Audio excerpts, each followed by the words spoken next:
Viewers like you make this program possible. Support your local PBS station.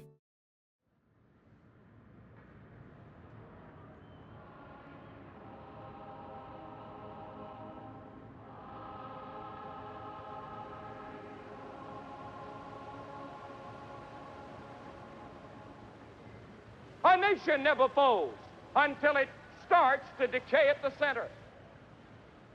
Rome was a striking parallel to America today, a leader in world affairs, rich and prosperous with an economy that defied collapse. Her armies were respected by the nations of the world, but Rome fell. And that can happen right here today. There's only one hope for the world, and that is Jesus Christ dying on a cross. You'll never have an hour like this again in your entire life. This is it.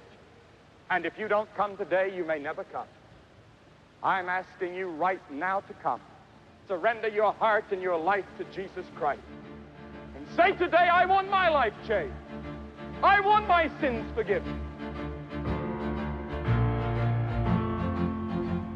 I'd met Frank Sinatra briefly, and I met Billy Graham many times. They both had animal magnetism, almost like an aura around him. Get up right now, quickly. He spoke to more than 80 million people in person and hundreds of millions others on television. You are an American. And if America is to be spared and America is to continue to be blessed and honored of God, you are going to have to become a Christian. Billy Graham is like the Protestant Pope.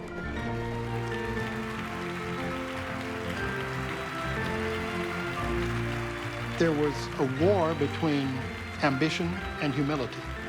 He wrestled with that throughout his life.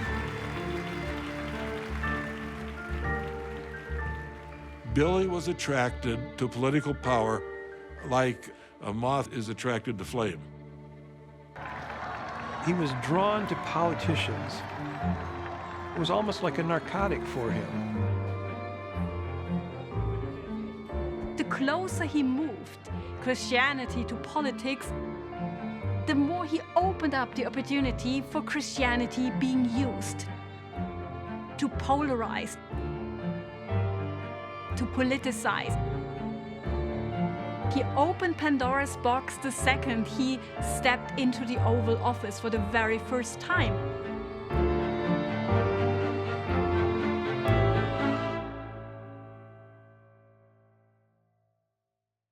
Now it's my very great joy and privilege to welcome a friend who really needs no introduction. Will you welcome, please, Billy Graham.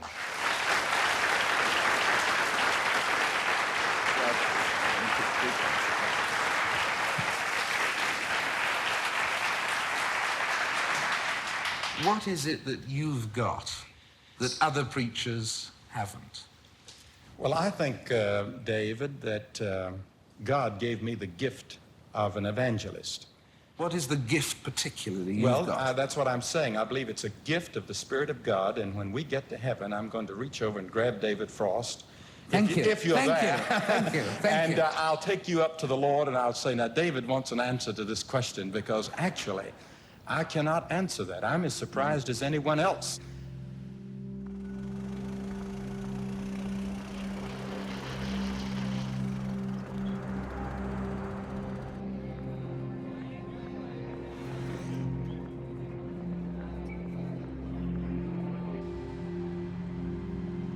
America is a land of salespeople. We have products to sell. We have markets to exploit. And Billy Graham started out as a salesman. He started out selling Fuller brushes.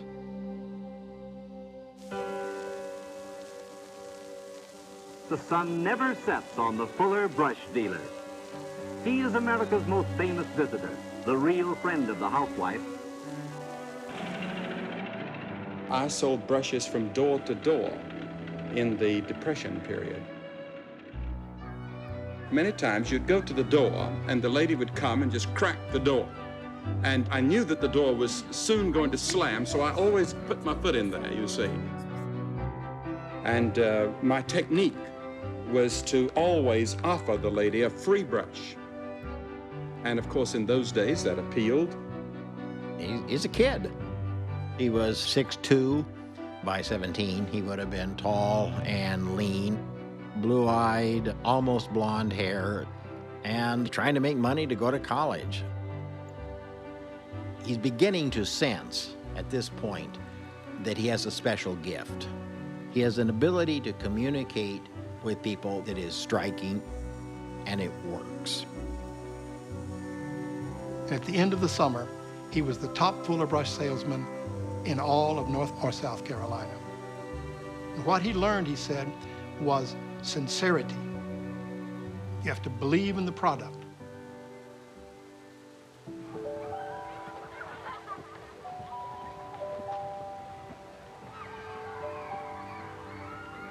When we were growing up,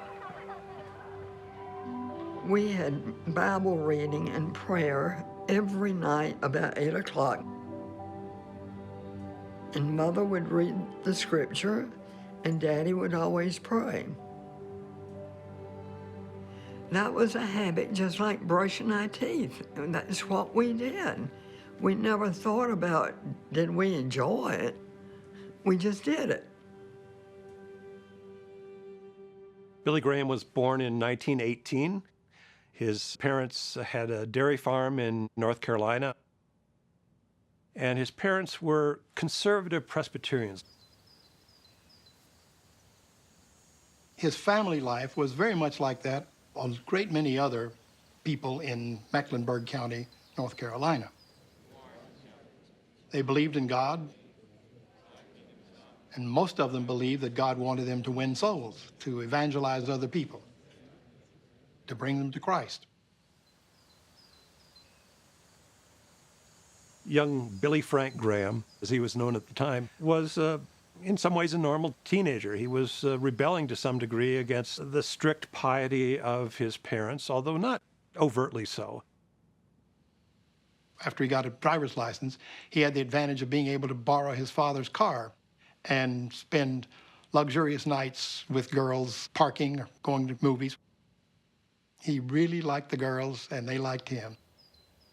Even though he had a head full of scriptures and prayers, Billy wasn't completely convinced that he was a true Christian yet. One night, he and his friends went to hear a traveling revivalist coming through the area named Mordecai Ham. If you're not acceptable in heaven, do you want to know it before it's too late? How many of you do? I do. Lift your hand right now. At some point during that gathering, something Ham said connected with young Billy Frank Graham, and he decided at that moment to embrace the religion of his parents. Billy wanted to go to college at the University of North Carolina, but his mother had come to believe that the road to hell went right through the campus of state schools. So she wanted him to go, as did his father, to a serious Christian college. He was sent off to Bob Jones College, which was one of the strictest fundamentalist colleges. Prior to the late 19th century, Baptists, Methodists, and Presbyterians believed in the authority of Scripture. They believed that Jesus died for their sins, and they believed that they needed to convert the masses. You had cultural transformation and intellectual developments that began to disrupt Protestant culture.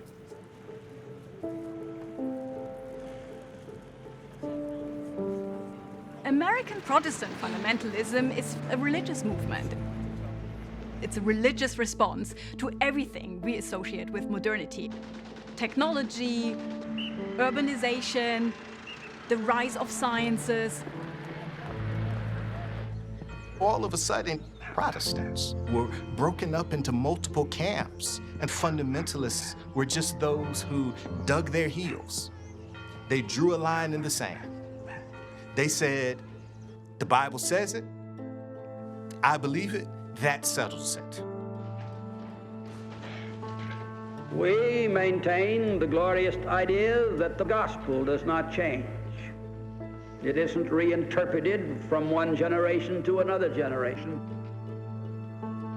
In fundamentalist circles, the Bible was dictated by God directly to human agents who wrote it down without error and passed it along and was his fully dependable word. And so when they're looking at the book of Genesis and they see that God created the world in 6 days and rested on the seventh, they're taking those as literal days. Protestant fundamentalists are driven by a particular urgency because they expect the world to come to an end very soon. It's really not worth it to get involved in politics or culture. They want to separate themselves from the world to preserve the fundamentals of the faith, to keep the faith pure. And so they're starting their own churches, they're starting colleges, their own publications. We have just one obligation in this school. That is to run a Christian school. A thing that isn't Christian doesn't belong on this campus. No compromise, no trimming, no cutting corners. A Christian school, that's our job. That would have been a very strict environment for a Presbyterian Billy Graham. Dating at Bob Jones College had to be scheduled, was restricted to 15 minutes at a time in a dormitory parlor, chaperoned. No touching. Billy couldn't stand it. He liked playing. And so this kind of strict demeanor of his parents' house and of Bob Jones really didn't suit him at all. He did not do well academically either. He flunked math. He was there for 4 months and he was extremely unhappy. Bob Jones was unflinching in his conviction that his opinions were right and those who disagreed with him were mistaken. And he predicted that Billy, when he decided to leave Bob Jones College, was not going to amount to anything.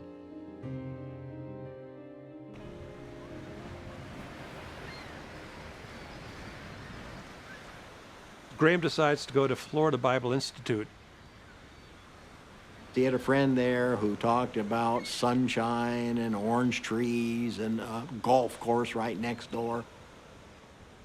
Florida Bible Institute was theologically conservative, but it was more relaxed.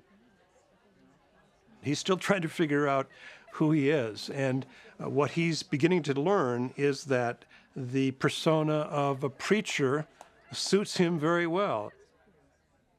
It's well attuned to his gifts and to his abilities. In the South at the time Billy Graham was growing up, being an evangelist, being a preacher, they were cultural heroes. This was about as high on the status chart as you could get. He began preaching, and he'd preach in these sort of derelict missions and the scrabbly churches with dogs in the sandy front yards. And as a friend said, he preached to anything that would stand still. The confidence, the ambition grew when he realized that he was actually really good at preaching. It was when those first people stepped forward and converted to Christ because of his preaching that he got the recognition that was so important to keep him going. When Billy Graham graduated, the president noted, Billy just wants to do something big for God. He's not sure what it is yet, but he wants it to be really big. After he graduates from Florida Bible Institute, he says to himself, I still need more preparation, more training, so he heads off to Wheaton College. He's trying, I think, at that point, to accumulate a bit of theological ballast. But the big thing that happens for Billy Graham at Wheaton College is that he meets Ruth.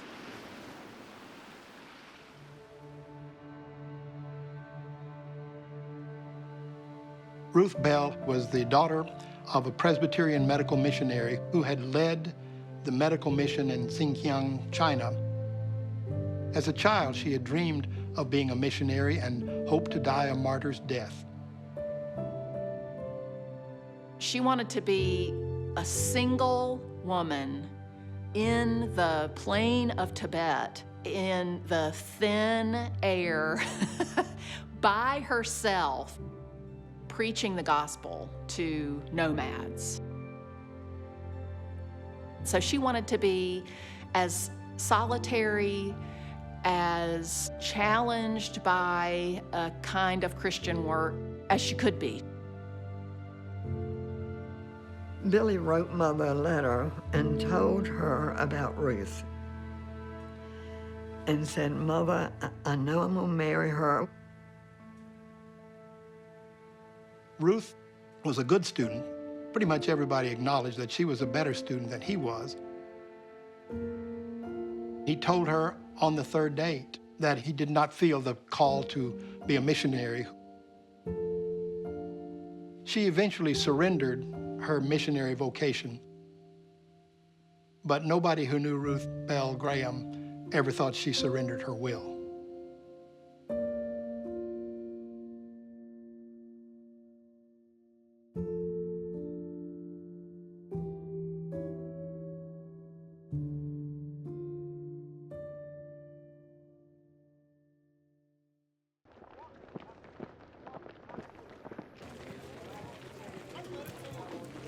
This was a portentous time in American life, coming out of the Depression and then going into war. These were years and years of troubled times. Prior to World War II, what we now know as evangelical Protestantism wore the label of fundamentalism. As the nation mobilizes, and many conservative Christians relabel themselves as evangelicals. Youth for Christ was a byproduct of this emerging new evangelicalism.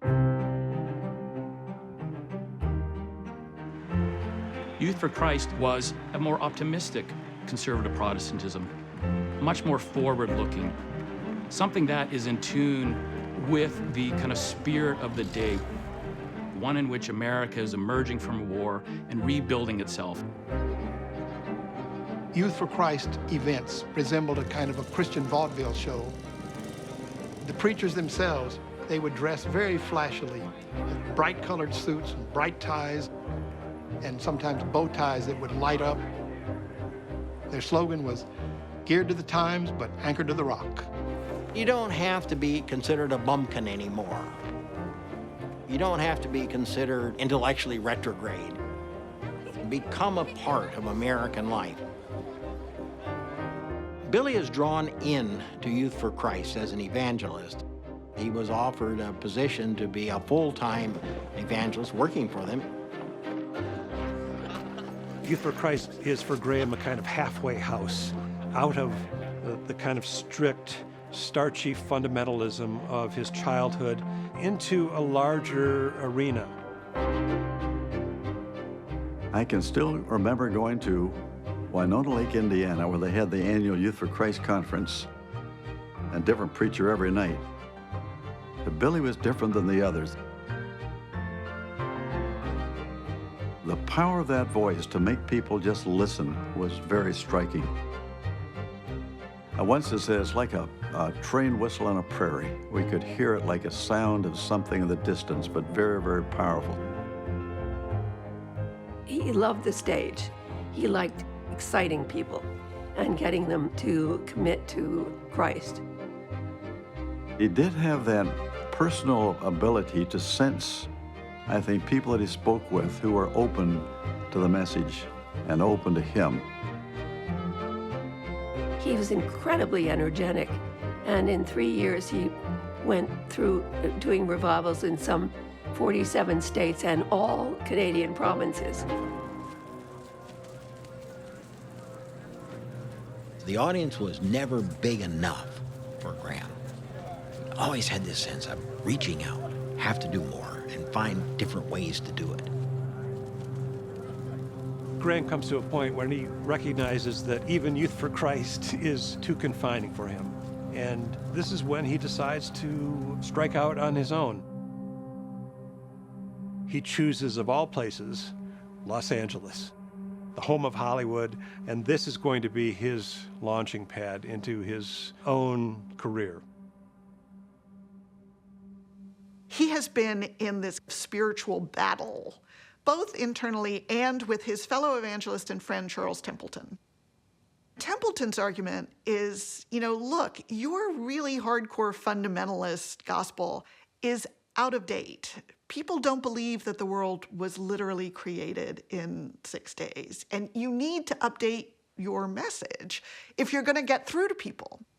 And it creates something of a crisis of faith for a now 30-year-old Billy Graham, who is going into what is meant to be the biggest attempt he has ever undertaken to reach a lot of people. To him, the choice was, I either preach the Bible as the literal word of God, or I leave the ministry.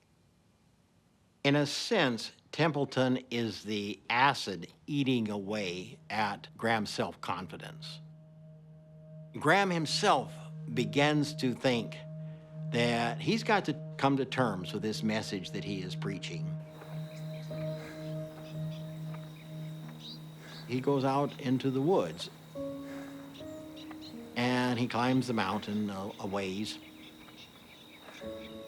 And as the story goes, he has a kind of revelation. He talks about having really asked God to guide him in this moment at this crossroads, and feeling this sense of peace and conviction that, no, he is right to continue on this path where he is not to be questioning any of the literal truths of the Bible, but to preach it as God's holy word. And then he goes in to the Los Angeles Crusade, a liberated man with a conviction about what it is that he is being called to do, and he never looks back.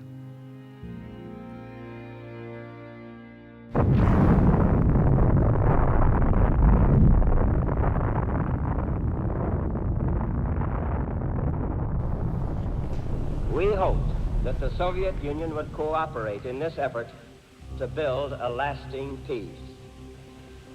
But communist imperialism would not have it so. Late September of 1949, a series of events in the outside world come together at the same time that Billy Graham starts his revival. So it's a perfect storm. And for his career, it is the catapult. I believe that tonight we're living in the most tragic hour in the history of the entire world.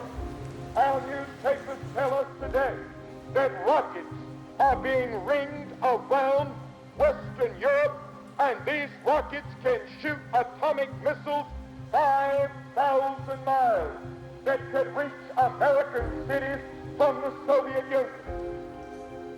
He was conscious of the importance of relevance. So even though his message was absolutely grounded in a literal reading of the Bible, he made it a point to connect those lessons with what was happening in the news that day. He understands people are scared. Who's behind all this? What's behind all this? Communism. They're strong, they're disciplined, and they're atheistic. He would use those fears as a way of lending a sense of urgency to his message and to his invitation to become part of the Christian faith. I believe this sincerely from the depths of my heart, that unless the Western world has an old-fashioned revival, we are done for. We cannot last. We cannot stand the tremendous strain and stress of future days in our battle with communism unless we have a spiritual revival. People are coming, but not a lot of people, and probably not people who are not already Christians. The Salvation Army PR man is helping get the word out and is urging reporters to come to a press conference, which they do, and no one writes anything. After a few weeks, they were thinking, well, maybe we'll bring it to a close. He had the sense that he had failed.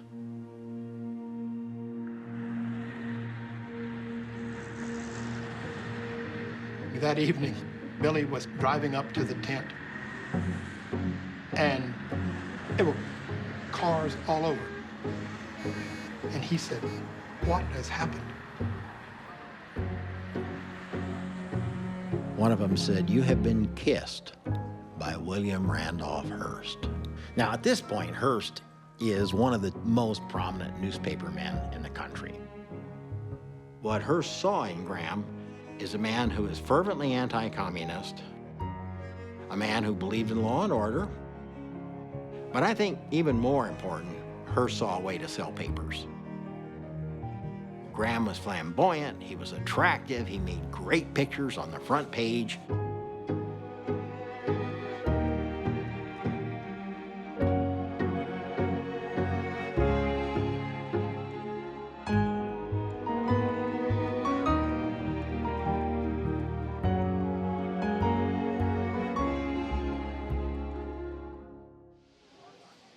Things are happening inside the big tent as thousands come from the home, the schools, offices, stores, and factories. They come from greater Los Angeles and from cities and towns in surrounding counties, filling the tent day after day. They're problems of fear. They're problems of sex.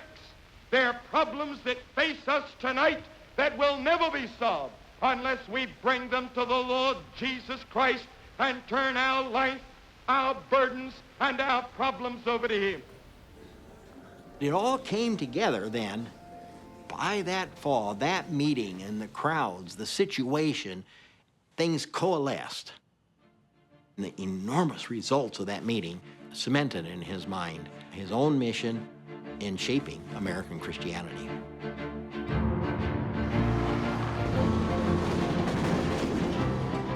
As he went home, other travelers spoke to him, wanted his autograph, and he was just astonished.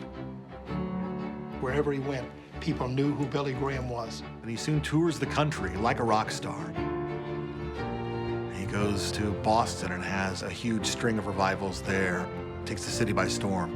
Mr. Graham has preached to more than 2 million persons in great citywide campaigns in Columbia, South Carolina, Portland, Oregon, Minneapolis, Minnesota, and Atlanta, Georgia. The Lord Jesus Christ takes the hand of God, and He takes your hand, and He brings you together in reconciliation. He revels in these crowds, he revels in these moments, and he revels in the attention. And he's very good at it. He has an ability to connect with individuals, with small groups, and to hold hundreds of thousands really in sway as he talks. The most thrilling experience to me is to look out upon a vast sea of faces and to see thousands of men and women and boys and girls gathered under one roof, to see the mood of an audience change during the service. The Graham strategy was very much to associate crusades with influential leaders, with civic leaders, politicians, celebrities, so as to have a kind of ripple effect upon the broader populace.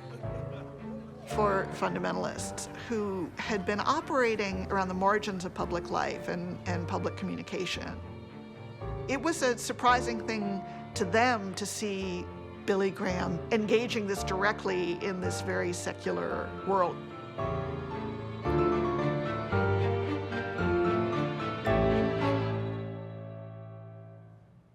The next logical step is to show all of his followers that he actually has the ear of the powerful.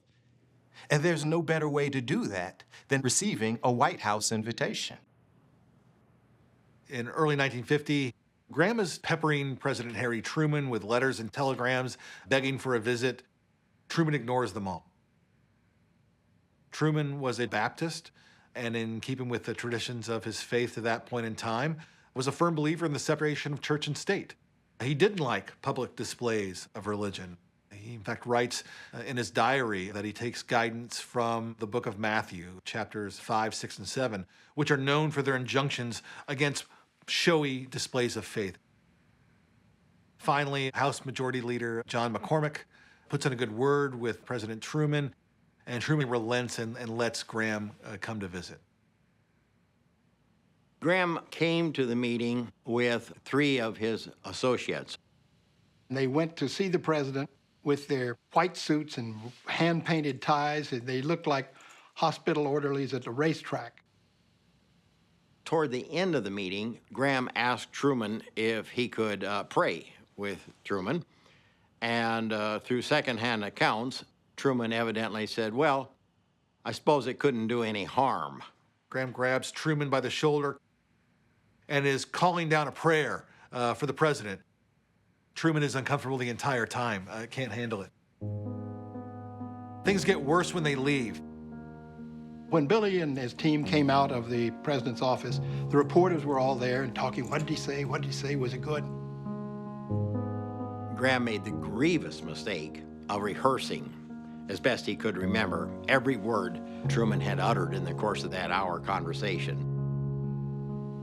But then they went out on the White House lawn and thanked God for the privilege of having met with the president.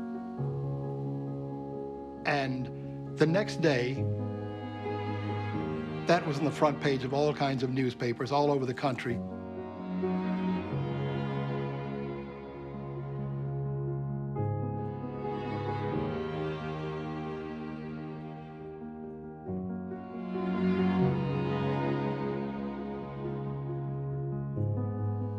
Truman reacted very badly to what he took to be a show.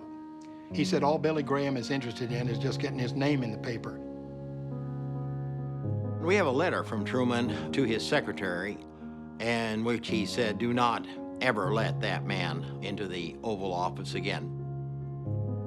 He's very green. He's a famous preacher by then, but he's very green when it comes to understanding the ways of the world. But he has a thick skin.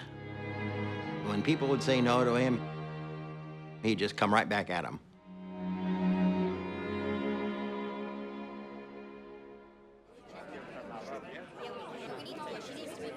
Hello, how do you do? How do you do, man? And one of our staff at the church. How do you do? Thank you, sir. Well, I love that part of Texas. It's important for Billy Graham not to be perceived as a backwater revivalist. He's not some sort of snake handler.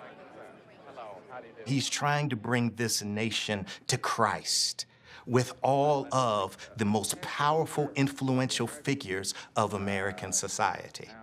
Unless this country is called back to God's moral law, there will be a national catastrophe. Well, the difficulty is, I think, that we forget that while we want to do good and we want to live by high standards, and there are many thousands of people that want to obey the Ten Commandments and live up to the Sermon on the Mount, but they don't find within themselves the qualities and the power to do it. Billy Graham is an ardent supporter of capitalism. He sees capitalism and Christianity as essentially one and the same. They're both doing good in the world. For the businessman, it is great to have a revivalist preacher legitimizing capitalism, endorsing free market capitalism. In Europe, we see preachers preaching in favor of the welfare state, and that is exactly what businessmen don't want in the US in the 1950s. Communism says the state is to own everything, and when the state owns everything, I believe you destroy individuality and you destroy character. When Graham complains about communism, it's not just Stalin, it's FDR, it's Truman. It's people who are putting new laws on the books that regulate industry, putting new laws on the books that uphold unions, that elevate workers' rights. These issues are a threat to the American way of life. It will be a time of world revolution and lawlessness and crime and corruption such as the world has never known. Billy Graham himself was a salesman. He saw himself as a salesman of faith. He said, I'm selling the most important thing on earth. Why shouldn't I promote it as well as soap? Want your problem solved? Want that burden lifted? Right now, you want those frustrations and inner conflicts quieted, and you want inner serenity in your soul? Do you want that? You really do? All right, you can. Right now, if you let Christ come into your heart, he'll bring you inner pleasure and inner joy that nothing else can bring. Graham surrounds himself with a team that can act very much like a sophisticated corporation to sell their message and to win over converts. They start very modestly by setting up the Billy Graham Evangelistic Association in 1950. There's an office in Minneapolis. But over the next 4 years, there's already an increase to 80 full-time staff members. And this tells the story of revivalism turning into a business. I wonder if you'd take time to write that letter this week. Remember, our mailing address is just Billy Graham, Minneapolis, Minnesota. That's all you need, just Billy Graham, Minneapolis, Minnesota.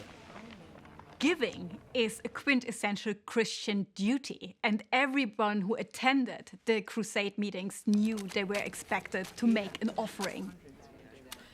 When he founded the association, he made rules for it, that they run their finances perfectly. And so he had outside auditors and so forth coming in and running through them with a fine-tooth comb. There were a lot of other kinds of evangelists that preyed upon their members and people who came to the shows and took their money and were not sincere. Billy Graham is aware that an early scandal could destroy the mission, and that is why he's setting up his organization as a non-profit. He proudly claimed that he only received the salary of an ordinary minister throughout his career. Now, what about the radio and the television? Well, this radio broadcast on June 4th is...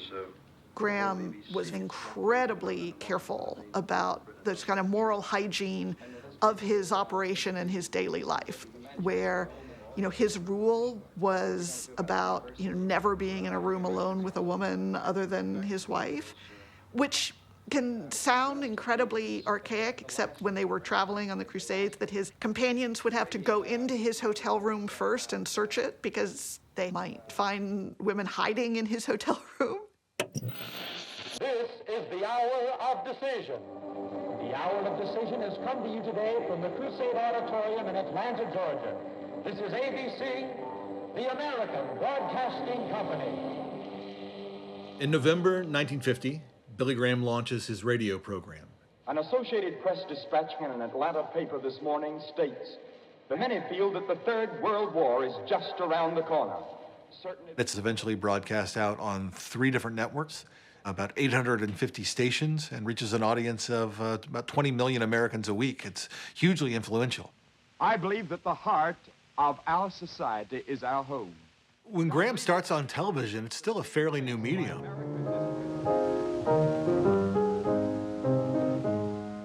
Billy Graham's media empire takes root with incredible speed.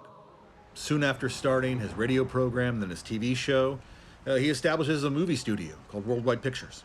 Hello, welcome to Worldwide Pictures. I'm glad we're going to have a few moments together.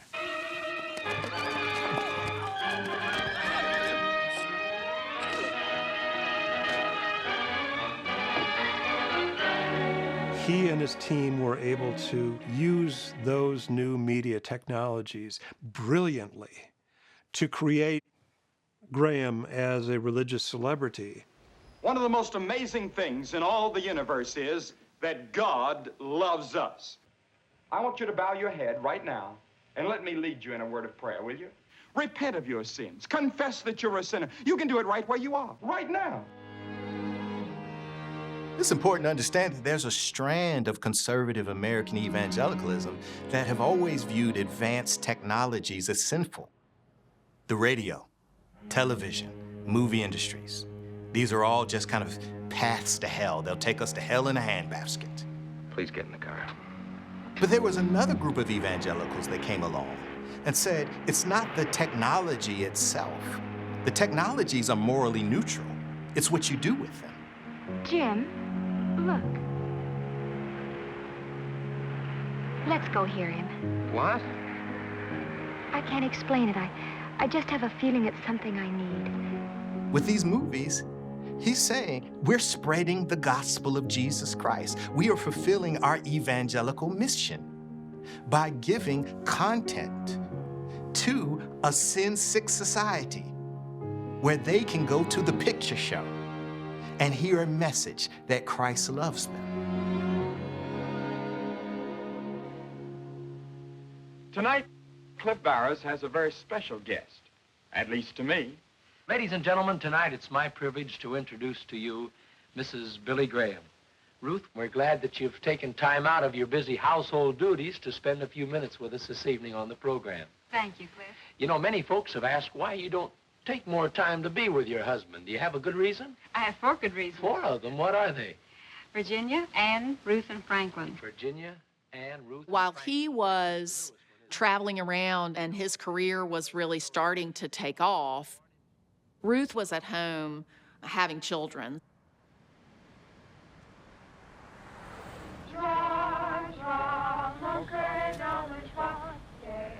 What Graham is exhibiting is what I would say is pristine American white masculinity.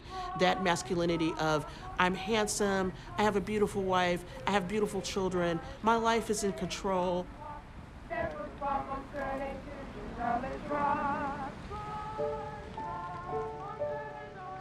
There's a glamour boost that the two of them deliver to American Protestantism that, you know, maybe I can't be quite as beautiful, but I can try, I can aspire to that.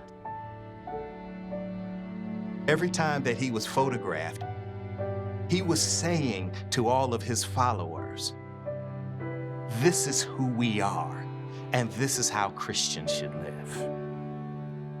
For fundamentalists, Billy Graham took them from the fringes of society and put them right into the center of American Protestantism.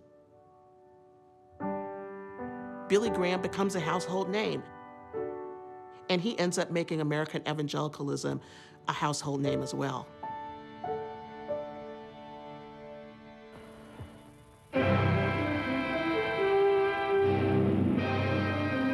For the first time in history, a revival meeting is held on the steps of the Capitol building in Washington.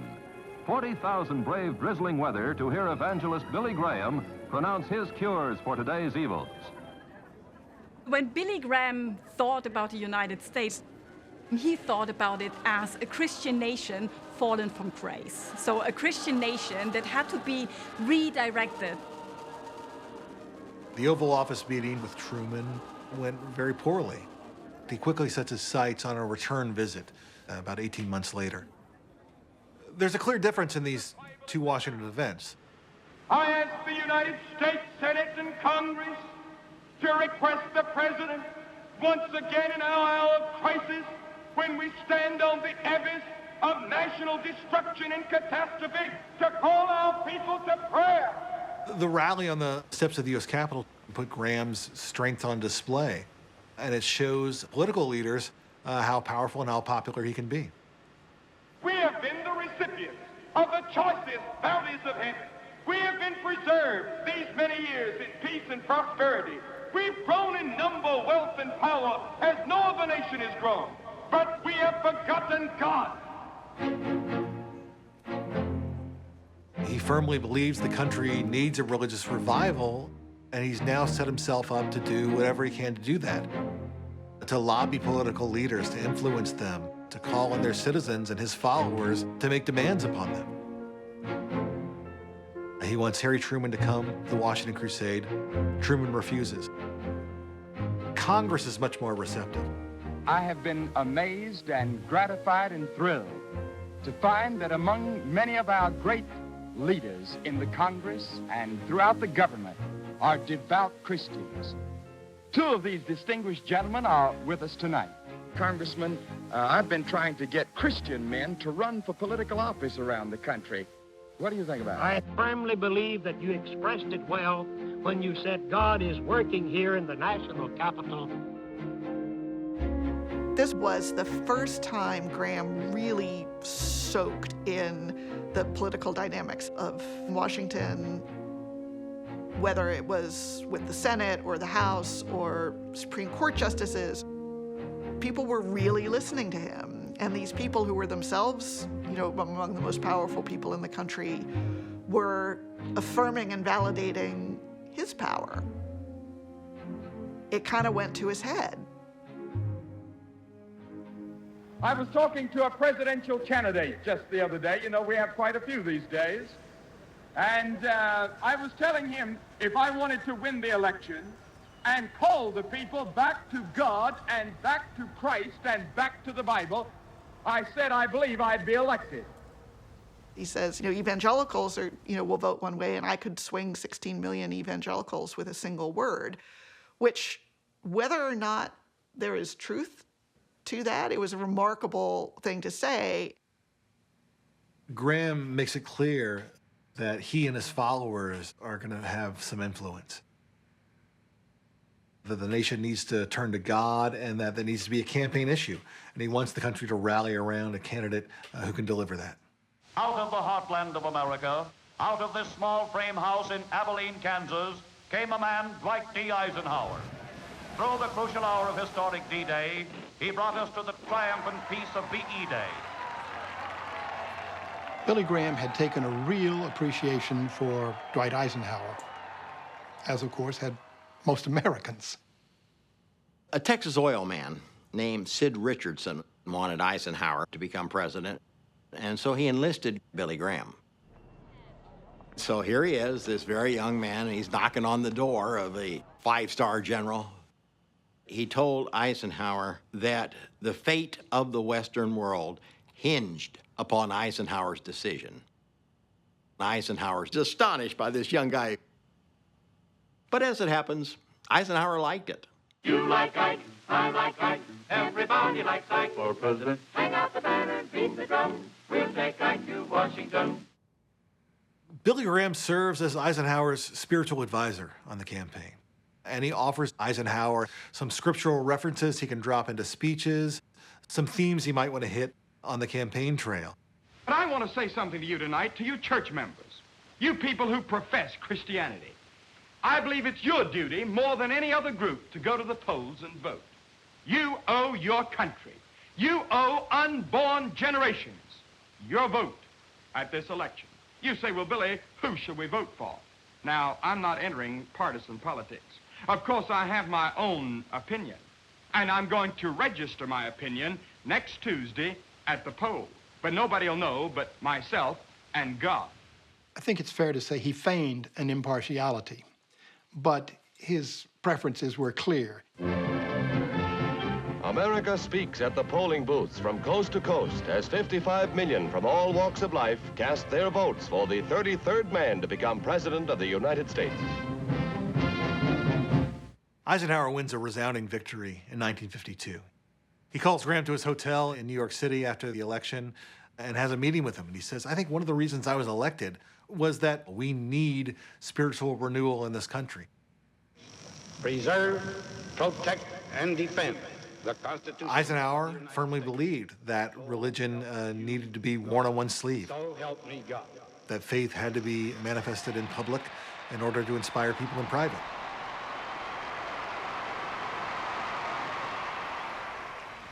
My friends, would you permit me the privilege of uttering a little private prayer of my own? And I ask it. Eisenhower believed that national success depends on shared sacrifice, and that the Cold War at some level was a spiritual battle, and that in order to summon people into alliance depended on having a larger spiritual purpose that was explicit. Communism is a religion. At this moment, it appears that communism has all the earmarks of Antichrist. It is masterminded by Satan himself. Who is greater, Marx or Christ? What Billy Graham could provide to Eisenhower is a way to deploy certain kinds of ideas about nationalism and Christianity and pushing back against the communist threat. The communist philosophy is infiltrated into every country of the world, including America. Billy Graham thinks that America is a special nation. He believes that it is a nation that is supposed to lead the rest of the world in terms of democracy, in terms of Christianity.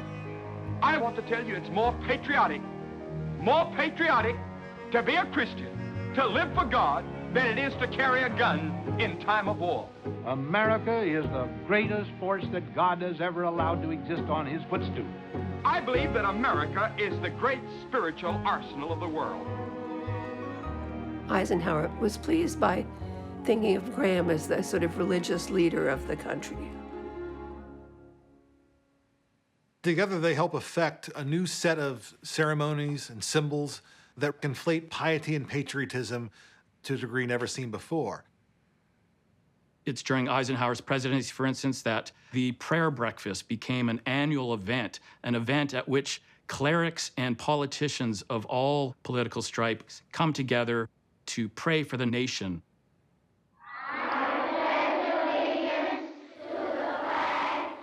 We get the addition of Under God to the Pledge of Allegiance for the first time. It had previously been secular. It had no mention of God.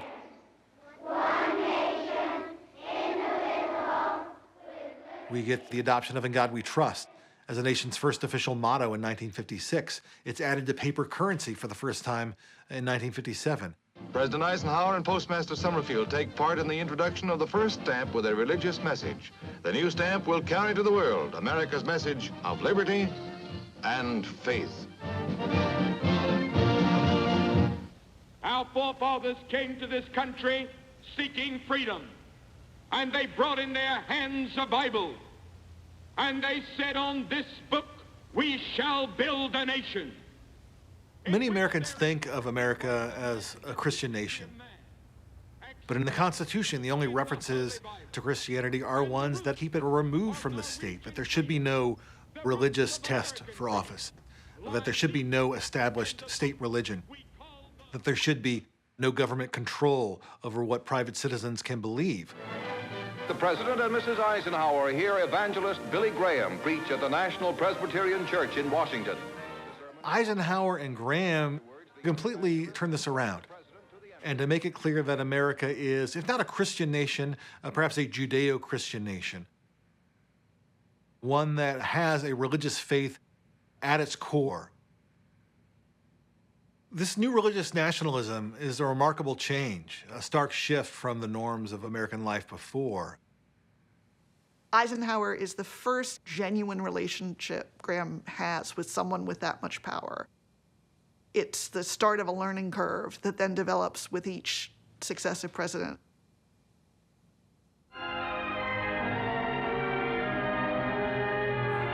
American Billy Graham faces a battery of press cameras as, with his young wife Ruth, he comes to Britain on board the luxury liner SS United States. Billy Graham looks at London as a very secular place. He doesn't know if revivalism will work in the UK the way it does in the US. But there is the ambition to change the world, to tackle this obstacle. Church attendance in the United States is about 3 times that which it is in Britain, and now these British clergymen have invited us to come and use the method that, to some extent at least, they feel has been successful in the United States. You mentioned Harringay Arena. That seats about 11,500 people, right. And you've booked it for 12 weeks. Does that seem optimistic to you? I think that, from all indications, Harringay Arena is going to be too small. Too small? The British press was surprised that an American revival preacher would be bold enough to plan a campaign which would run for 12 weeks in London. There were all these stereotypes about American revival preachers, them just being too loud and just a little bit too much fire and brimstone for the more reserved British.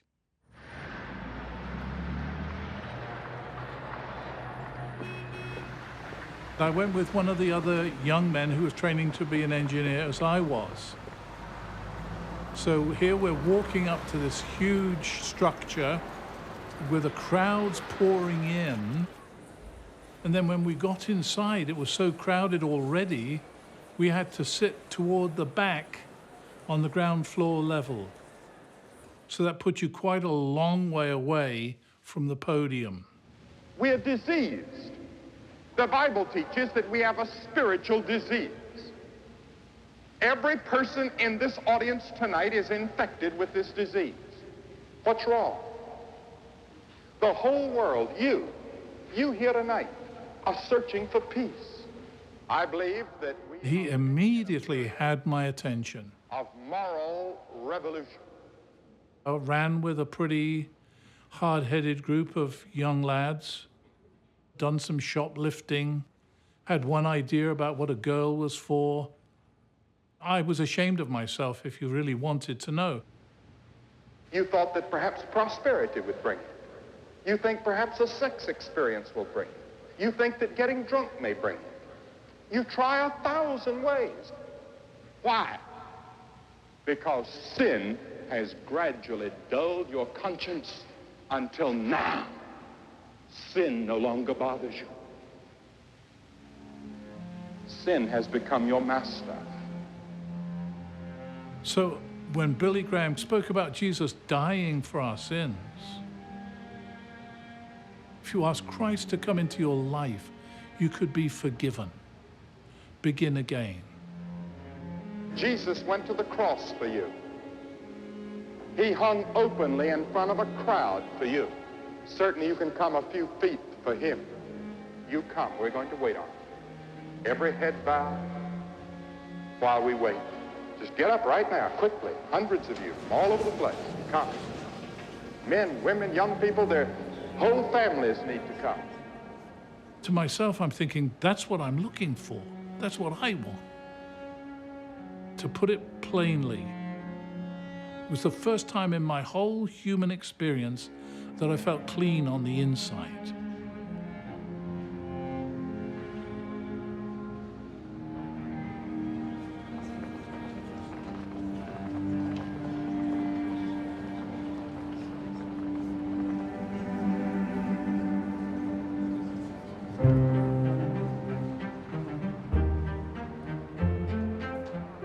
This large arena was entirely packed for weeks and weeks and weeks.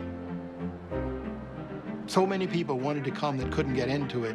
They established what they call landline relays, where his voice was carried over the telephone lines to theaters and churches all over.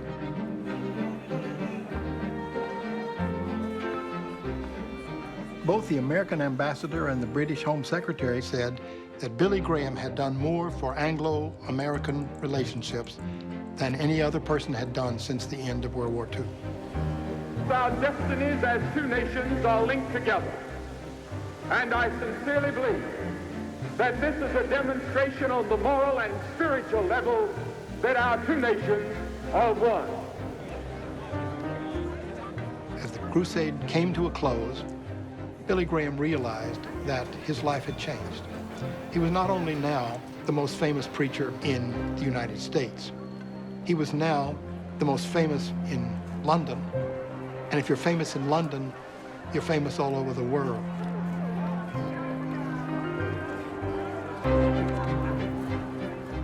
There's a point sometime in the 1950s when it's arguable that Billy Graham becomes the most famous person in the world.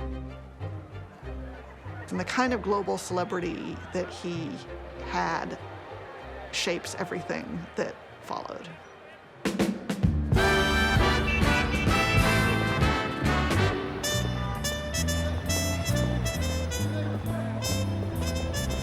New York is the big place.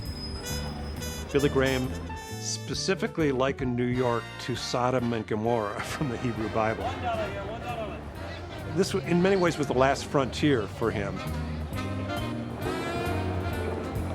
New York City symbolized many things that fundamentalism was not, from its religious diversity to its racial diversity to its comparative secularism. In the late summer of 1956, Billy said, the next year, we're going to Madison Square Garden. Billy asked us to go to New York. We were 23, 24 years old. Billy said, I want you to go and work with the churches up there and tell them what this is about and recruit them and encourage them to be part of it. We had a pretty big office down near Times Square, and I ran the switchboard some of the time. Just a moment, please. Judson 21790. Yes, it is. Thank you. I'll connect you. I guess there were about a dozen people or more that worked there. I went to Baptists and Lutherans and Pentecostals and Seventh-day Adventists and Hispanic churches. Took the buses, took the subway, drove around. I was supposed to go to the churches and say, this is your crusade, not Billy Graham's. This is God's work, and we're here to serve. He refused to be sponsored by the fundamentalists there.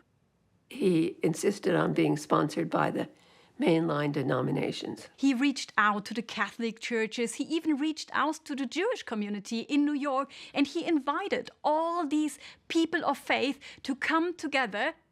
Let's get everybody together because everybody needs Jesus. And some of these divisions that we've created are preventing the gospel of Jesus from going out to the largest possible audience. It was very controversial. I'd say both theologically on the left and on the right. Reinhold Niebuhr, the great ethicist and theologian, was one of Billy Graham's most consistent and caustic critics. Niebuhr believed that the message that Graham was giving was that society was nothing more than a collection of individuals. And Niebuhr believed that the techniques of revivalism, the very message itself, oversimplified the dynamics of a modern society. I criticize the revival wherever it gives petty and trivial answers to very great and ultimate questions about the meaning of our life.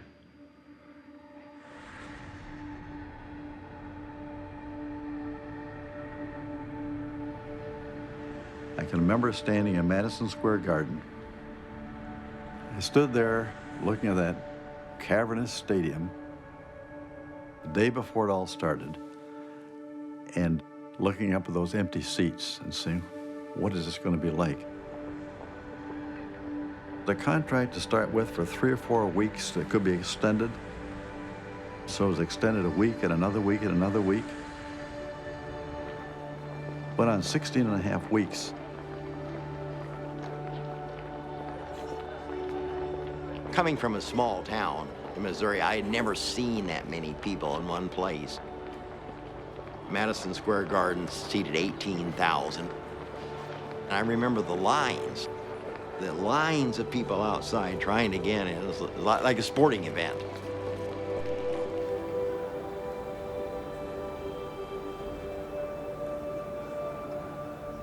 Tonight, we're delighted to have from Montgomery, Alabama, Dr. Martin Luther King, the minister of the Dexter Avenue Baptist Church. Billy Graham invites this young, up-and-coming minister, Martin Luther King Jr., to be part of the program as a way of reaching across racial and ethnic lines. Heavenly Father, we thank Thee this evening for the marvelous things which have been done in this city through the dynamic preaching of this great evangelist. We ask Thee, O God, to continue blessing him, give him continued power and authority. Billy Graham knows to his credit that this tall, white, blue-eyed preacher is not going to bring in Black people or Latinos and Latinas. He needs other folks to help bridge that gap. He's also making a statement about civil rights in the southern region.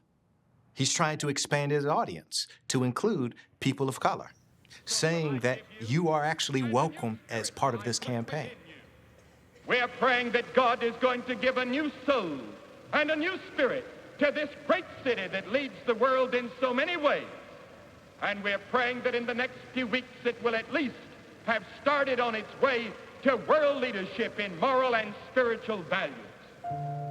And I'm going to ask all... The New York Crusade was a critical turning point.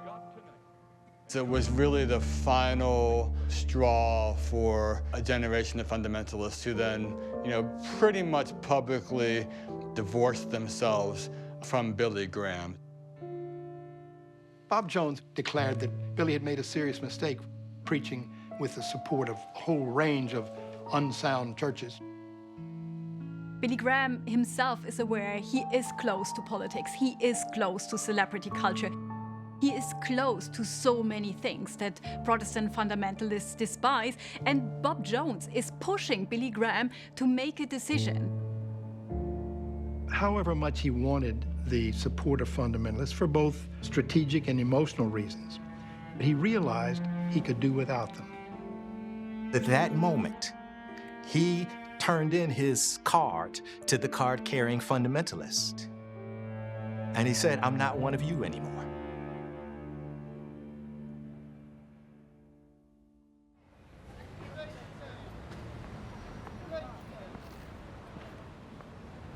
One of the major developments of the 1950s is the emergence of the modern civil rights movement.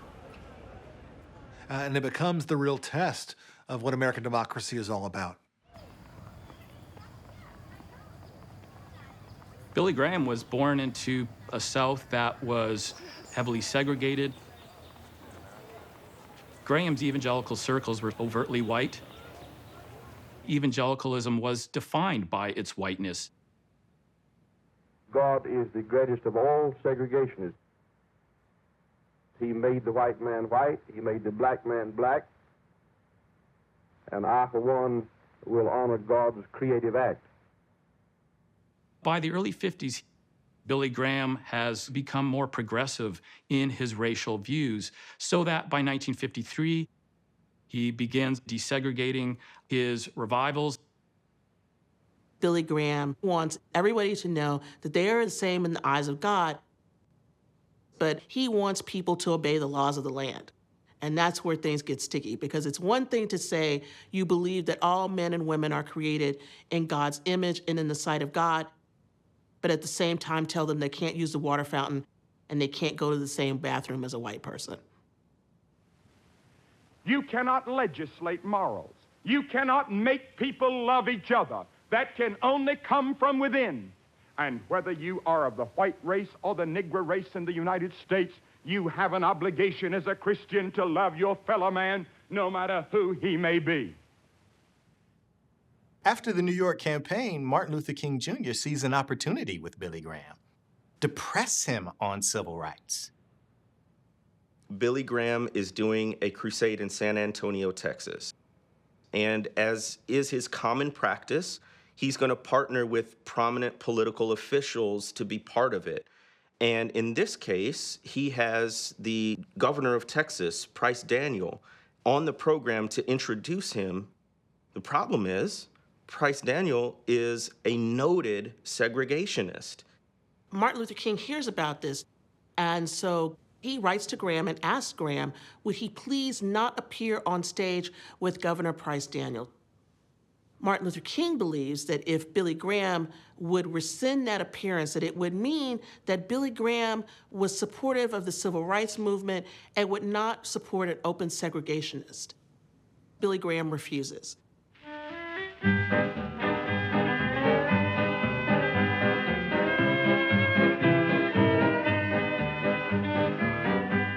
One of Graham's associates, Grady Wilson, wrote a letter saying, you know, essentially, Billy loves Price Daniel as a Christian brother.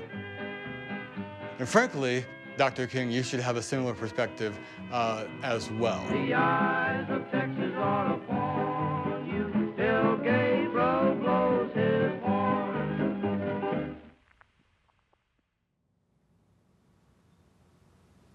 The 8 years of the Eisenhower administration were crucially important for Billy Graham.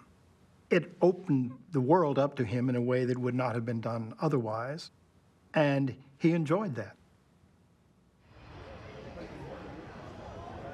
Billy Graham sees the 1960 election as his opportunity to become intimately engaged in political machinations, which would lead to the election of his friend Richard Nixon over the Roman Catholic John F. Kennedy. Billy had met Nixon all the way back to 1952 in the U.S. Senate dining room, and they immediately hit it off. They simply liked each other. Their views largely synchronized, political views. They were both moderately conservative Republicans. Nixon's more of a peer, and they sort of grew up together in a sense that Nixon's arrival as a famous public person, as a senator and as a vice president, corresponds with Graham's.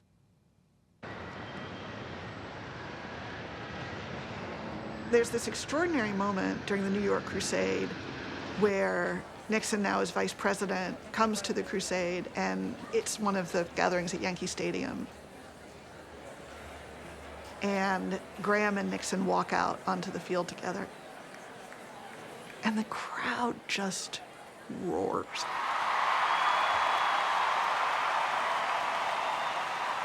And I think not only was it the visceral encounter with the power that Graham had over people, but it was an encounter with something that Nixon himself had never experienced in his public life. Billy Graham knew what it was to be loved, knew what it was to experience public adulation, enormous respect, and Nixon's respect for it, maybe his envy of it, his understanding of that was the way Graham was seen, I think had a real impact on Nixon. So there is all this background with Nixon, but now Nixon becomes the alternative to this Catholic candidate. For John Kennedy to be the Democratic nominee and a Roman Catholic was, for many American Protestants, almost a kind of existential threat. Protestants thought of Catholics as being ruled by the Pope, having no sense of separation of church and state. All those Catholic monarchies in Europe convinced them of that. I think there are definite problems for the American people in a Roman Catholic running for president. However, I do not believe this should be a time for religious bigotry. Graham says one thing publicly, and he does something else privately. This is one of Graham's ongoing traits when it came to politics. He convened a meeting of prominent American evangelicals at a chateau in Montreux, Switzerland. Very influential evangelicals. L. Nelson Bell, who was Billy Graham's father-in-law, and then Norman Vincent Peale. Norman Vincent Peale was a celebrity minister. It was famous for a book called The Power of Positive Thinking. It's not clear exactly what was said, but at some point in this meeting, they decided that they would work to derail Kennedy. He wrote to Nixon and told him everything he was doing. There was a meeting at the Mayflower Hotel, or one of the hotels in Washington, and they came out with a statement questioning whether a Catholic should be president. When Norman Vincent Peale spoke to the press, it was widely taken as an overt manifesto of anti-Catholicism. Peale was wildly criticized. Billy wasn't there. He was in Europe. He clearly was instrumental in setting it up. But he doesn't say anything publicly after the meeting goes awry. At that point, Peale was left out hanging to dry. Peale was mortified.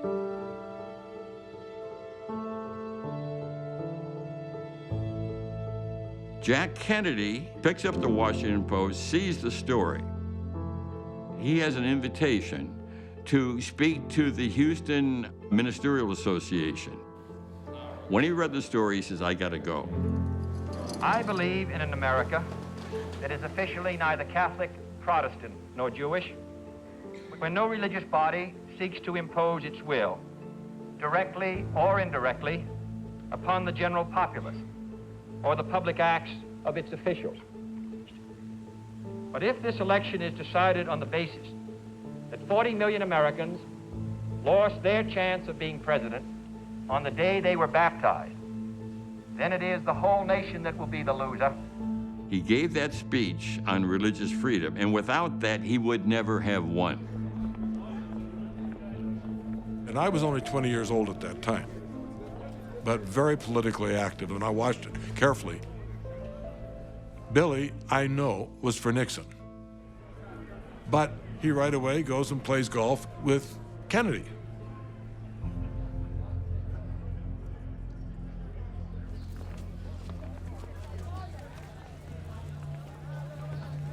I have great sympathy for the need in this country for racial understanding and racial justice, but I don't believe it's going to be settled in the street.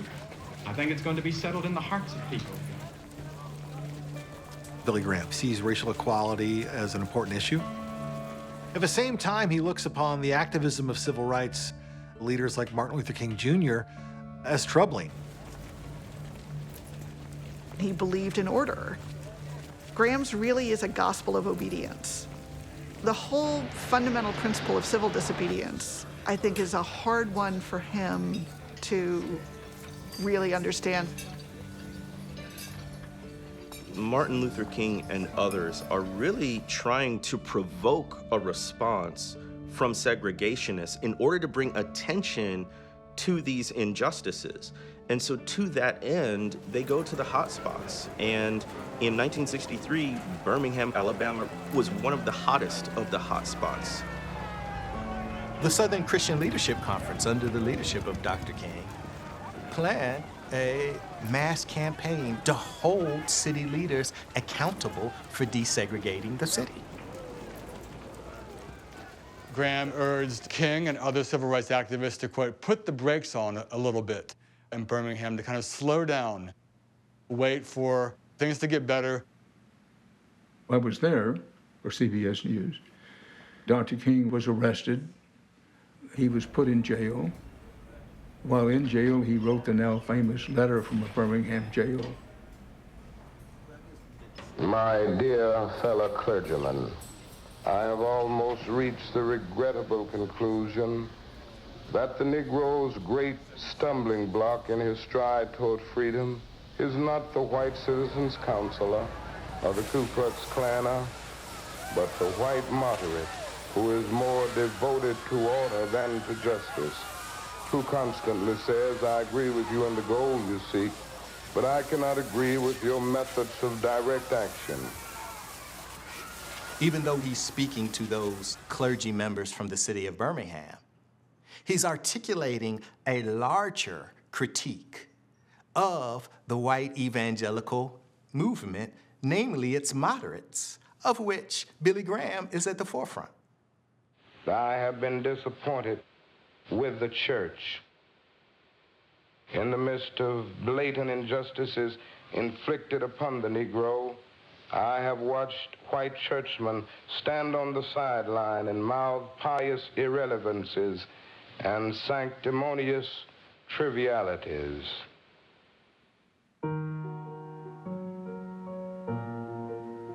I ask myself, where is Billy Graham? He could make a big difference.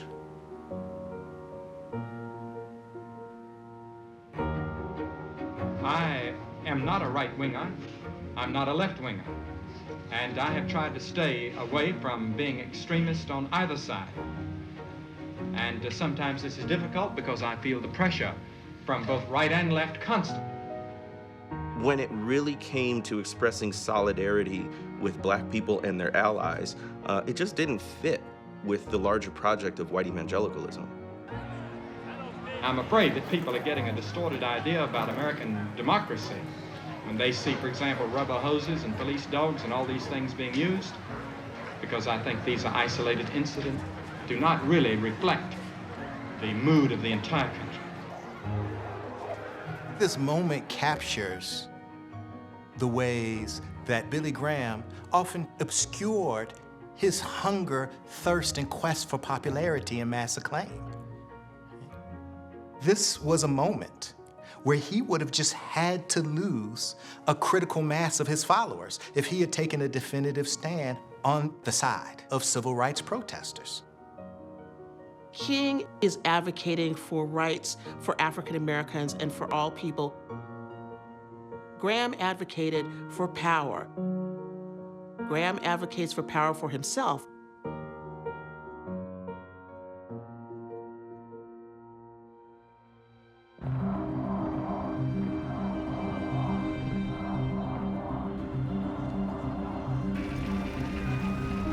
1960s were the tumultuous time, climaxing in 1968, the assassinations, the tremendous divisions over the war in Vietnam, literal race riots in the streets, the chaos surrounding the presidential nominating conventions. So there was a sense of fatigue. Gosh, we just can't keep going this way as a country. We'd had Democratic control of the White House and both houses of Congress for 8 years. Now we're going to try something new. Tonight from Atlanta, the Nixon Answer. Hi, how are you? Thank you. Thank you very much. Thank you. We have some other visitors to Atlanta today. An old friend and one who is visiting his crusade office today, Billy Graham and Mrs. Graham, right next to me. When Richard Nixon is finally elected in 1968, Graham was euphoric. By that point, Nixon had a close relationship with Graham for almost a generation. And so if Graham's desire going back to Truman was to have that voice in the White House, well, then he really had it. Nixon made it a point that if he didn't talk to Graham regularly, that one of his closest aides would. And when Graham called, his calls went through. Reverend Billy Graham off the line, sir. Hello. Hello. Mr. President? Is this Billy? This is Billy Graham. How are you? I want to tell you that that's by far the best. Graham goes to Vietnam, partly as a goodwill ambassador in a semi-official way. Graham's position on the Vietnam War evolved. At the beginning, he was a hawk. In the late 60s, early 70s, he's not as hawkish as he had been. You're a close friend of President Nixon. What is your feeling will do about the war in the first year or two of his office?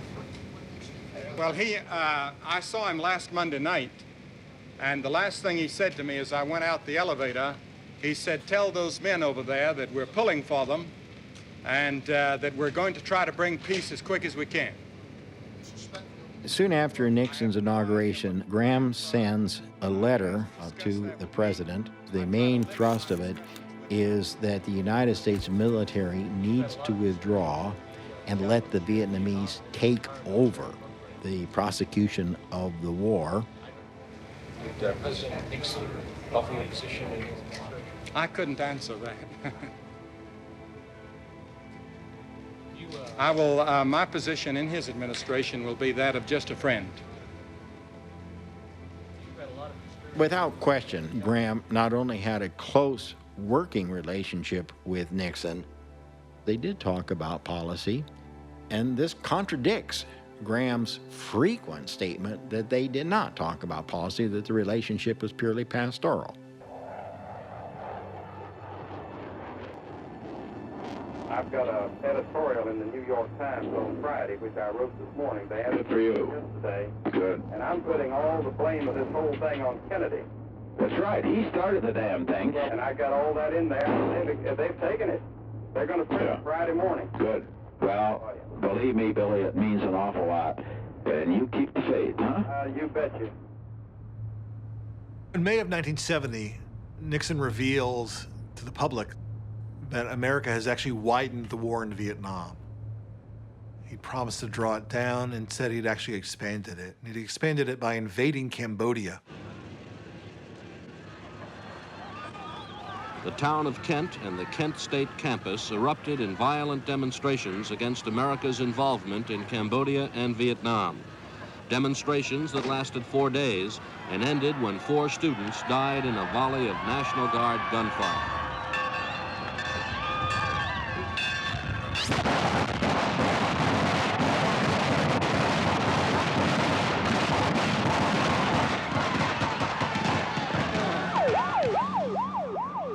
What's your reaction to the killings at Kent State? I felt like somebody had kicked me in the stomach. I just hoped and prayed this would not happen in America because it could be the beginning of more violence. Just a few weeks after the Kent State killings, Billy Graham held a crusade in Knoxville, Tennessee. The entire country is in turmoil, and Nixon is looking for a way to counterbalance these protests. And Billy Graham offers the way out by inviting him to come down to the University of Tennessee in Knoxville. Nixon had strong support in the region, especially in East Tennessee, where Knoxville is located.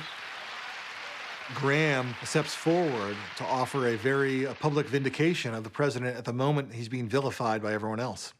All Americans may not agree with the decision a president makes, but he is our president.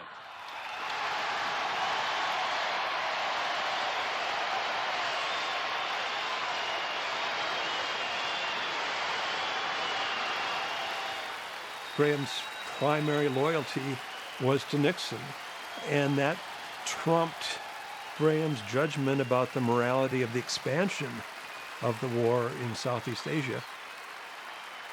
Graham was willing to set that aside and say, Nixon's the guy, Nixon's my person, and I'm going to rescue him at this moment of real political danger.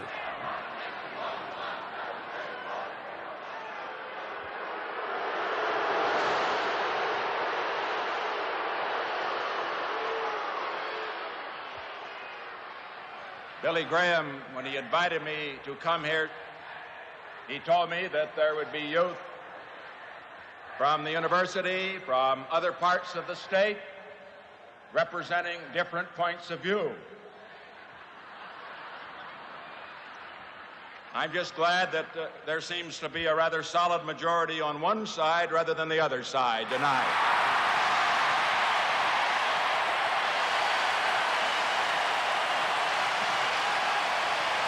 There was a celebration within the White House of these visuals of Richard Nixon side by side with Billy Graham in the face of these lawless, heathen protesters. You couldn't have possibly packaged it more neatly for their purposes.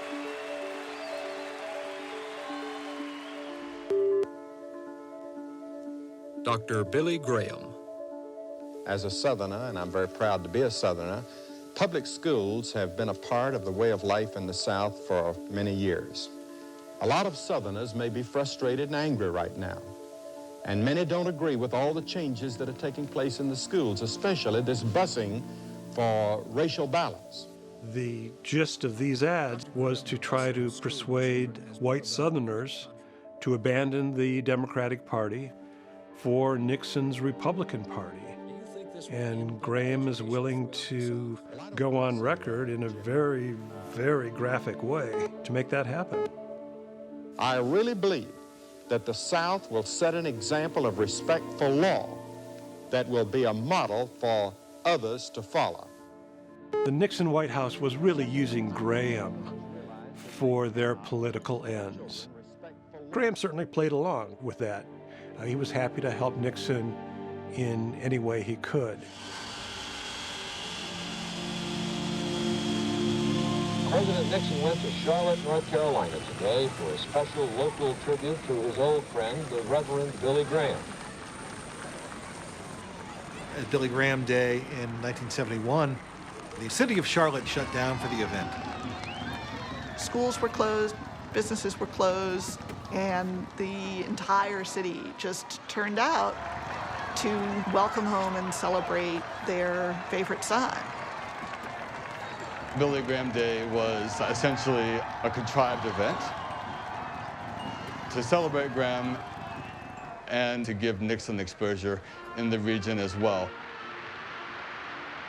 Graham and Nixon were basically making a campaign appearance together, almost as if they were president and vice president. This is an apex in his career, a moment when he and Richard Nixon are tightly bound together in the political and cultural project of making American values. Billy Graham Day was not about honoring God. It was about honoring Billy Graham. And so now he is the subject of all the adulation. And that had to be a very different kind of experience for him. And arguably a dangerous one.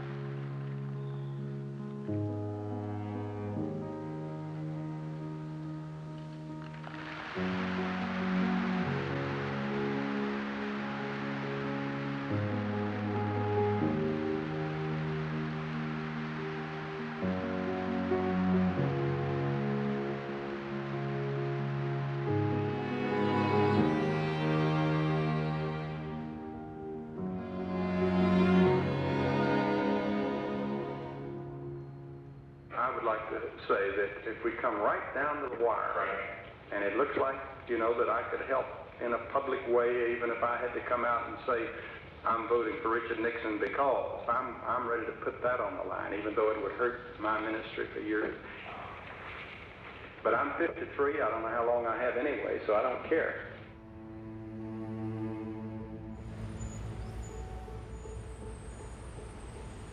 What's beginning to turn into a nightmare for the Republicans all began on June 17th, when, according to police, 5 men were caught with bugging equipment inside the Democratic National Committee headquarters at the Watergate. When the Watergate story begins to surface, Graham is incredulous.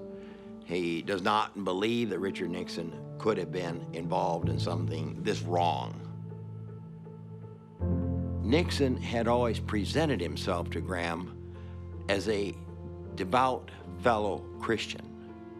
Not an evangelical exactly, but as a devout fellow Christian.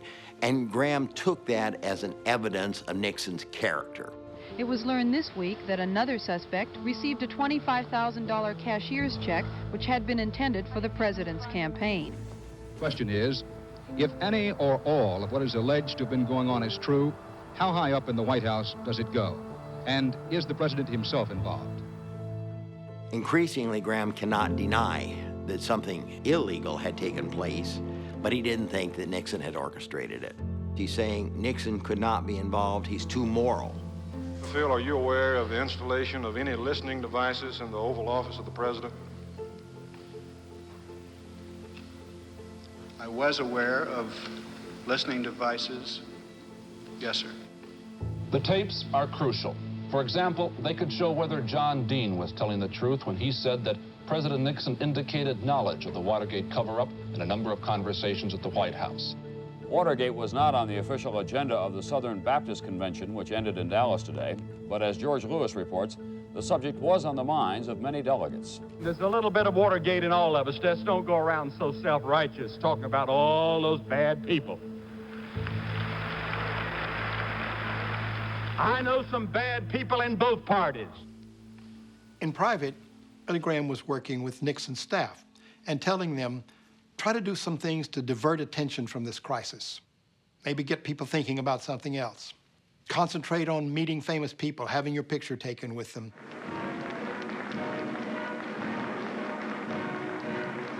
President Nixon has not yet responded to the sledgehammer decision of the Supreme Court today, which ruled that he must immediately turn over tapes of 64 presidential conversations. In a unanimous decision written by Chief Justice Warren Burger, the court rejected 8-0 Mr. Nixon's claim of absolute privilege on those tapes. When the White House tapes are released in April of '74, and the text is reprinted, Graham at first refuses to read them. He doesn't want to know the truth, all right? But by early May, he knows he has no choice.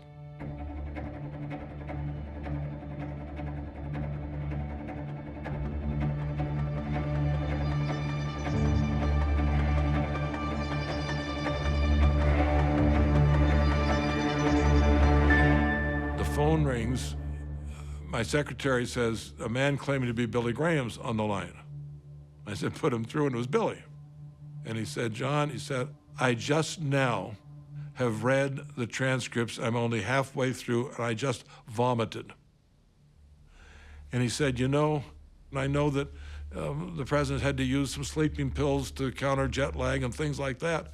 I just wonder if something's happened to him.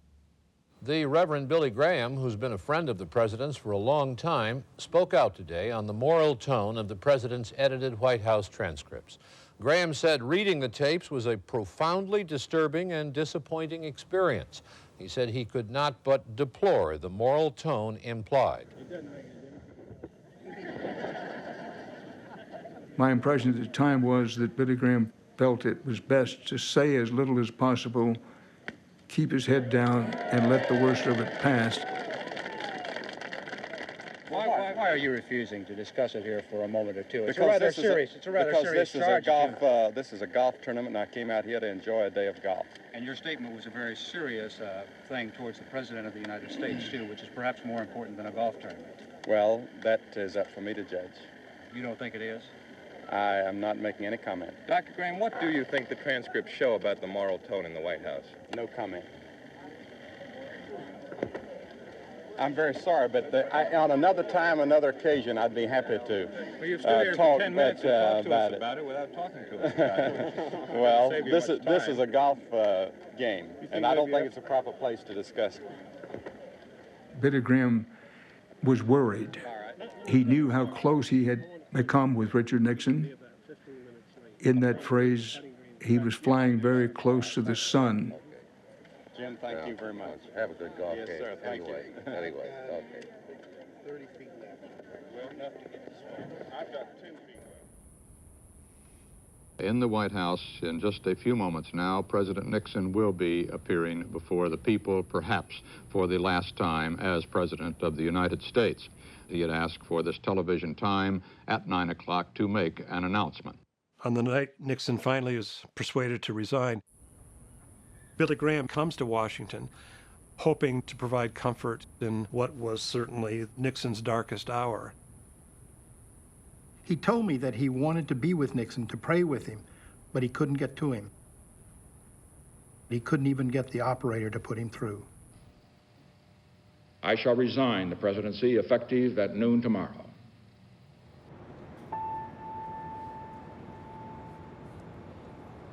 Here he is on the South Lawn already.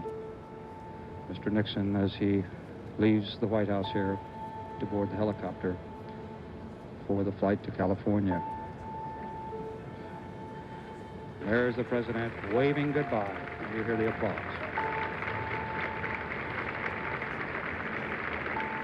Right after Nixon resigned, Billy Graham went back to his home in the mountains near Asheville just to consider and absorb what had happened, what he'd been through.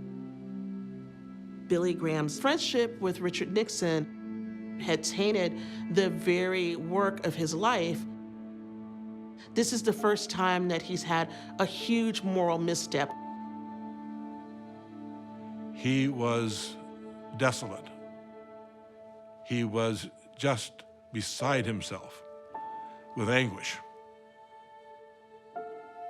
His faith in this man turned out to be misplaced. And his faith in Nixon's goodness and in his own judgment of Nixon's goodness. That's a crushing experience. You hit your gospel wagon to a star. When that star falls, so does the wagon.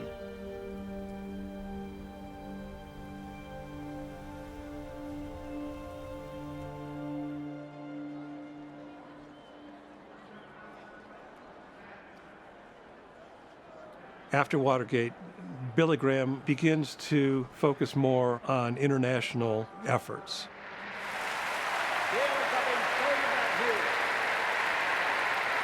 Just a recognition that he needed to repair his own reputation after it had been, without any question, sullied. God loves you so much that he decided to save you. Et Dieu vous aime à tel point qu'il a décidé de vous sauver. He was getting ready to die. 그는 죽기 직전입니다. He was getting ready to leave. 이제 세상을 떠나실 직전입니다. And the last word he said to the people was love each other. 사람들에게 마지막 주시는 말씀이 서로 사랑하라. How many of you here today are dissatisfied? Jakże wielu z was jest tutaj niezadowolonych? You're searching for something and you don't know what it is. Szukacie czegoś i nie wiecie. He started going to Europe more often, especially Eastern Europe. And not only do the Protestant churches support him, but the Catholic churches do. Catholic Poland welcomes him. He never expected that. How can I get that righteousness? Jakże zdobędę to usprawiedliwienie, tę prawość? How can I get this holiness? Jak uzyskam tę świętość? Through the cross. Przez krzyż. The picture of world Christianity is changing, and Billy Graham is now going where Christianity is growing. It broadens him. He becomes less adamant in many ways, not about the truth of the gospel, but because he gets exposed to so many different ways of life and so many different kinds of people.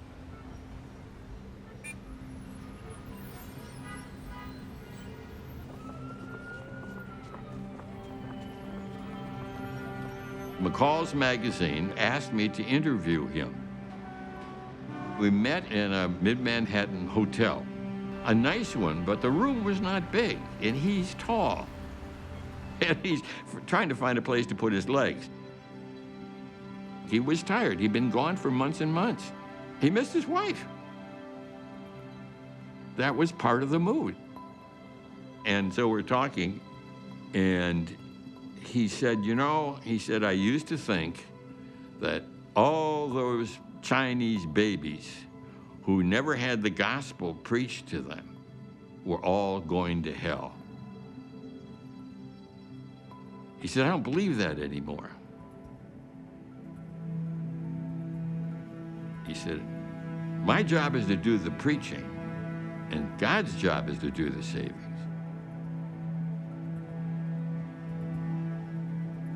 That's just not what you say if you're an evangelist. You need this, and you need it today, because tomorrow you may die and you're going to be burning in hell. Billy finally said he would let God be God and let him be the judge. It's an extraordinary change. Nobody knows for sure how many conservative Christians there are in the United States. One estimate is from 30 to 65 million. These people are born-again Christians. Millions of them are political conservatives who traditionally have not voted.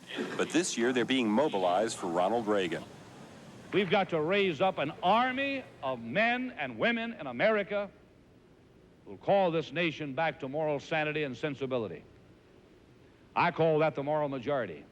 Jerry Falwell came in to pick up the reins of what Graham had created and took it to the next level. We have a threefold primary responsibility. Number one, get people saved. Number two, get them baptized. Number three, get them registered to vote.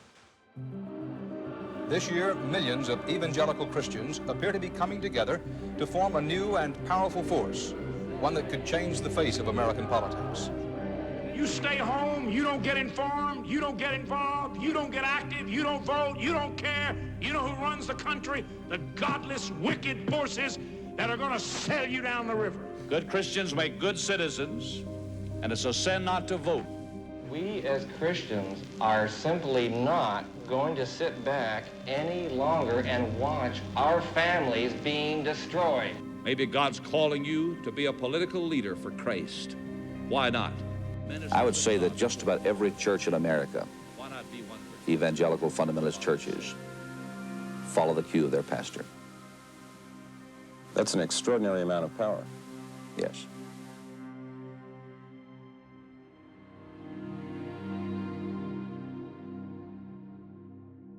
Jerry Falwell has a right to do what he's doing.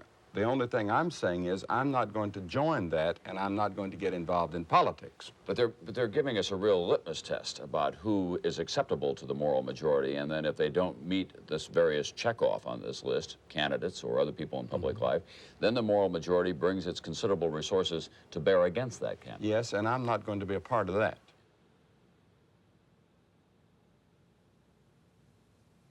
I don't think that the rise of the religious right could have happened in the way that it did had he not opened those doors. But the people who came flooding through those doors did so as he was going the other way. Graham comes out early in the 1980s against nuclear proliferation and in favor of nuclear disarmament. Our time ought to be spent talking about how we can eliminate these weapons entirely. Why? Because we can destroy the whole world in less than an hour. Let's say the Soviet Union were attacked, or the United States were attacked, the head of the Soviet Union, the head of the United States would have only about 15 minutes to react. In 1982, he went to Moscow. Graham's trip took place in the face of ardent opposition on the home front. President Ronald Reagan was dubious. The Vice President, George Bush, actively opposed it. The stakes were so high, not just for Billy and his reputation and his future work, but for the safety of the planet. There's no doubt that the world is facing the most critical moment since the beginning of human history. We live in a time which is without parallel, because never before has humanity held in its hands such awesome weapons of mass destruction. But it is now time for us to urge the world to turn to a spiritual solution to this great problem. If you go back to the boy wonder preacher of 1949, where there was just no question about America as being the most righteous nation on earth, he just became more aware of difference and of nuance and of complexity. He became less American and more global.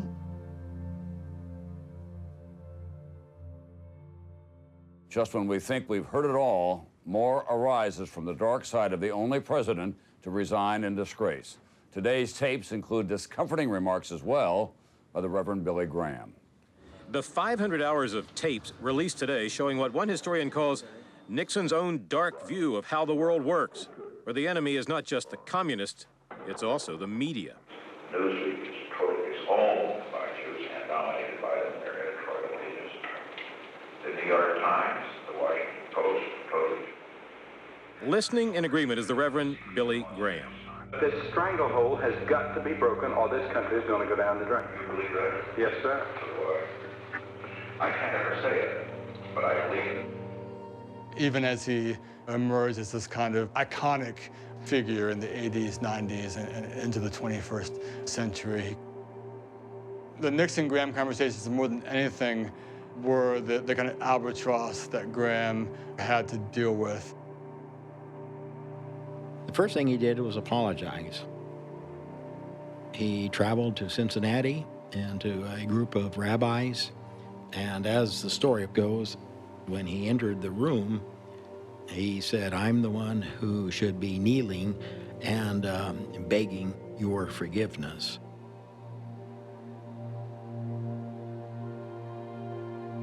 As we reckon with Billy Graham's life, I think we have to pay attention not just to the quarter century in which he was very politically active, but the slightly longer period that came after it, in which he spent his time atoning for those actions.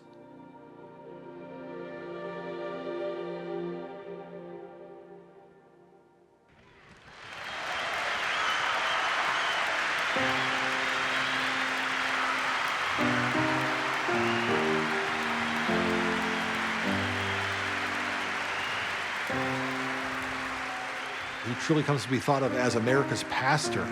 He can speak to not just presidents of both parties, but Americans from all walks of life. And I think his retreat from partisan politics is what enabled him to do that. You've come to this crusade expecting to live many more years, but you don't know. This may be the last day of your life. We never know. Billy Graham put a face on everyday people who had been much ostracized and maligned. And he made them part of the establishment. He made them part of the mainstream. What is so interesting in Billy Graham's ministry is that someone who wanted to be so inclusive paved the ground for one of the most exclusive religious movements in the United States, the religious right. This may be the last opportunity you'll ever have. This is the moment. I'm going to ask you to get up out of your seat and come in front of this platform and say tonight, I want Jesus in my heart. You must say to him, I will receive it. And I'm going to ask you to do that this afternoon. That last crusade was on a perfect continuous thread to Los Angeles, where at its core, it is about delivering a message to a world in need. and turning to Jesus Christ as Savior. Shall we pray?